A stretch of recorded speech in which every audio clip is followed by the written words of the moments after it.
Oi, gente, tudo bem com todos vocês? Então, espero que vocês estejam bem. E no vídeo de hoje nós estaremos vendo a vida do profeta Jonas.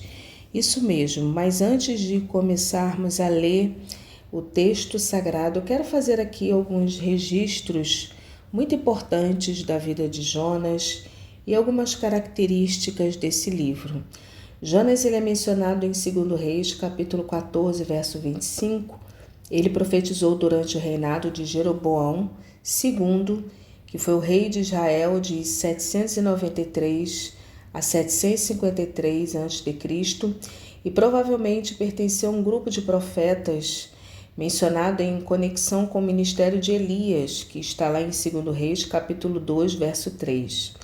Deus ordenou a Jonas que fosse pregar em Nínive, a cidade mais importante da Síria, um emergente poder mundial de seus dias. Dentro de 50 anos, Nínive tornar-se-ia a capital do vasto império assírio. Jonas não diz muito a respeito da impiedade desta cidade, mas o profeta Naum nos fornece mais informações ao declarar que Nínive ela era culpada de conspirações contra Deus, exploração dos desamparados, crueldade na guerra e a idolatria, prostituição e feitiçaria. Deus disse a Jonas que fosse a Nínive, situada a cerca de 800 quilômetros a nordeste de Israel, para advertir seus habitantes sobre o juízo divino e informar que, caso se arrependessem, poderia receber a misericórdia e o perdão de Deus. Nínive era uma cidade poderosa e perversa. Jonas odiava os assírios e temia suas atrocidades. Seu ódio era tão forte que não desejava que recebessem o perdão de Deus. Na verdade, temia que aquele povo se arrependesse, como está no capítulo 4, verso 2 e 3. A atitude de Jonas representa a relutância que Israel tinha de compartilhar com outros povos o amor e a misericórdia de Deus, mesmo ciente que essa era a missão que ele lhes confiara em Gênesis 12, 3. Da mesma forma que Jonas, o povo de Israel não queria que os que não fossem judeus, gentios, recebessem o favor de Deus. Então, estaremos lendo Jonas, capítulo de número 1, que tem por título Jonas abandona a sua missão. E veio a palavra do Senhor a Jonas, filho de Amitai, dizendo: Levanta-te, vai à grande cidade de Nínive e clama contra ela, porque a sua malícia subiu até mim. E Jonas se levantou para fugir de diante da face do Senhor para Tarsis. E descendo a Jope, achou um navio que ia para Tarsis. Pagou a sua passagem, desceu para dentro dele, para ir com eles para Tarsis diante da face do Senhor.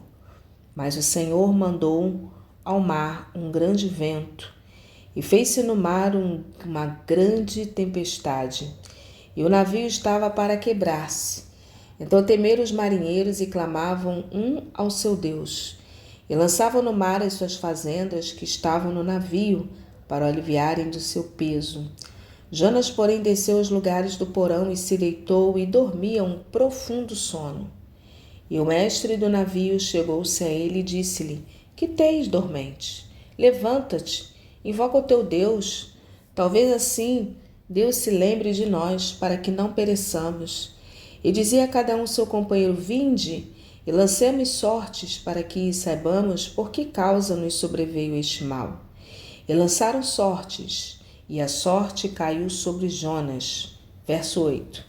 Então lhe disseram: Declara-nos tu agora, por que razão nos sobreveio este mal? Que ocupação é a tua? De onde vens? Qual é a tua terra? Qual é o teu povo? E ele lhes disse: Eu sou hebreu, e temo ao Senhor, o Deus do céu, que fez o mar e a terra seca.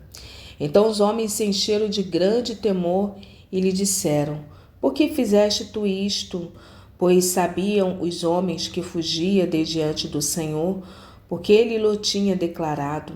E disseram-lhe: Que te faremos nós, para que o mar se acalme? Porque o mar se elevava e engrossava cada vez mais? E ele lhes disse: levantai-me e lançai-me ao mar, e o mar se aquietará, porque eu sei que é por minha causa vos sobreveio esta grande tempestade.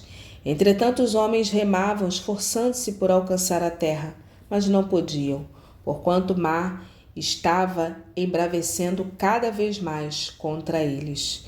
Então clamaram ao Senhor e lhe disseram: ah, Senhor, nós te rogamos, não pereçamos por causa da vida deste homem, e não ponha sobre nós o sangue inocente, porque tu, Senhor, fizeste como te aprouve, e levantaram Jonas e o lançaram ao mar. Cessou o mar da sua fúria. Temeram, pois, esses homens ao Senhor com grande temor, e ofereceram sacrifícios ao Senhor e fizeram votos. Deparou-se, pois, o Senhor um grande peixe, para que tragasse a Jonas, e esteve Jonas 3 dias e 3 noites nas entranhas do peixe. Jonas, capítulo de número 2, que tem por título Jonas no ventre do grande peixe, sua oração e seu salvamento. E orou Jonas ao Senhor, seu Deus, das entranhas do peixe, e disse: na minha angústia clamei ao Senhor, e ele me respondeu.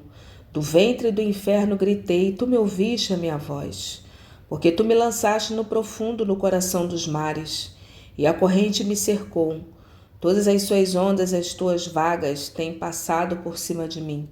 E eu disse: lançado estou de diante dos olhos, todavia tornarei a ver o templo da tua santidade. As águas me cercaram até a alma, o abismo me rodeou, e as algas se enrolaram na minha cabeça. Eu desci até os fundamentos dos montes, os ferrolhos da terra correram-se sobre mim para sempre. Mas tu livraste a minha vida da perdição, ó Senhor meu Deus. Quando desfalecia em mim a minha alma, eu me lembrei do Senhor, e entrou a ti a minha oração no templo da tua santidade. Os que observam as vaidades vãs deixam a sua própria misericórdia. Mas eu te oferecerei sacrifício com a voz do agradecimento. O que votei, pagarei, do Senhor vem a salvação. Falou, pois, o Senhor ao peixe, e ele vomitou a Jonas na terra. Jonas, capítulo 3, que tem por título Jonas cumpre sua missão. E veio a palavra do Senhor segunda vez a Jonas, dizendo: levanta-te e vai à grande cidade de Nínive e prega contra ela a pregação que eu te disse. E levantou-se Jonas e foi a Nínive, segundo a palavra do Senhor. Era, pois, Nínive uma grande cidade de 3 dias de caminho. E começou Jonas a entrar pela cidade, caminho de um dia, e pregava e dizia: ainda 40 dias e Nínive será subvertida. E os homens de Nínive creram em Deus e proclamaram um jejum e vestiram-se de panos de saco, desde o maior até o menor. Verso 6. Porque esta palavra chegou ao rei de Nínive, e levantou-se do seu trono, e tirou de si as suas vestes, e cobriu-se de pano de saco, e assentou-se sobre a cinza, e fez uma proclamação que se divulgou em Nínive, por mandado do rei e dos seus grandes, dizendo: nem homens, nem animais, nem bois, nem ovelhas provem alguma coisa, nem se lhe dê pasto, nem bebem água. Mas os homens e os animais estarão cobertos de panos de saco, e clamarão fortemente a Deus, e se converterão, cada um do seu mau caminho e da violência que há nas suas mãos. Quem sabe se voltará a Deus e se arrependerá, e se apartará do furor da sua ira, de sorte que não pereçamos? E Deus viu as obras deles, como se converteram do seu mau caminho, e Deus se arrependeu do mal que tinha dito lhes faria e não o fez. Jonas, capítulo de número 4, que tem por título O descontentamento de Jonas e a resposta do Senhor. Verso 1. Mas desgostou-se Jonas extremamente disso e ficou todo ressentido. E orou ao Senhor e disse: Ah, Senhor, não foi isso que eu disse, estando ainda na minha terra? Por isso me preveni fugindo para Tarsis, pois sabia que és Deus piedoso e misericordioso, longânimo e grande em benignidade, e que te arrependes do mal. Peço-te, pois, ó Senhor, tira a minha vida, porque melhor me é morrer do que viver. E disse o Senhor: É razoável esse teu ressentimento? Então Jonas saiu da cidade e assentou-se ao oriente da cidade, e ali fez uma cabana e se assentou debaixo dela, à sombra, até ver o que aconteceria à cidade. E fez o Senhor Deus nascer uma aboboreira que subiu por cima de Jonas, para que fizesse sombra sobre a sua cabeça, a fim de o livrar do seu enfado. E Jonas se alegrou em extremo por causa da aboboreira. Verso 7. Mas Deus enviou um bicho no dia seguinte, ao subir da alva, o qual feriu a aboboreira, e esta se secou. E aconteceu que, aparecendo o sol, Deus mandou um vento calmoso oriental, e o sol feriu a cabeça de Jonas, e ele desmaiou. E desejou com toda a sua alma morrer, dizendo: Melhor me é morrer do que viver. Então disse Deus a Jonas: É acaso razoável que assim te enfades por causa da aboboreira? E ele disse: É justo que me enfade a ponto de desejar a morte. E disse o Senhor: Tiveste compaixão da aboboreira, na qual não trabalhaste e nem a fizeste crescer, e que uma noite nasceu e em uma noite pereceu. Não hei eu de ter compaixão da grande cidade de Nínive, em que estão mais a 120.000 homens que não sabem discernir entre a sua mão direita e a sua mão esquerda, e também muitos animais? Amém?